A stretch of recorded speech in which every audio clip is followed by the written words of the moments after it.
This is another piece Yes. that comes up a lot with athletes transitioning out of sport.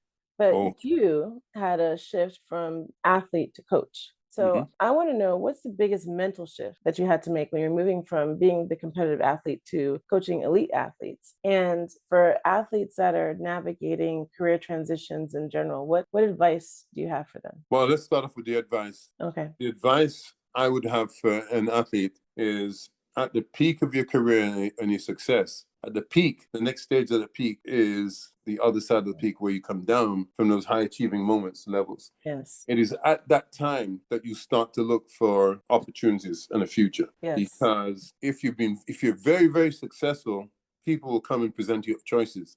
And then you can choose from being a TV presenter, sportscaster, head of a business, head of an organization, all of those things, if you're very successful. Also, once you set your mindset of achieving what you set out to achieve, it is in your own best interest to realize that you have to have a secondary goal. The hardest part about that is finding that goal. What is it that you want to do now that you've achieved what you've achieved? Yeah. Because in some instances, you've seen the stories of people that they've achieved their goals and now they've had to retire. And as a result of the retirement, they're saying, my life is over. There's nothing more for me. And then tragically, I mean, their life is over from one way or the other. And then there've been others said, well, I knew that this was happening and I started to take alternative plans and I started to develop this career, this business. There was a basketball player, not including Michael Jordan and Shaquille O'Neal, who are they're superb. Yeah. They Yes. would be at the top of the top, Yes. right?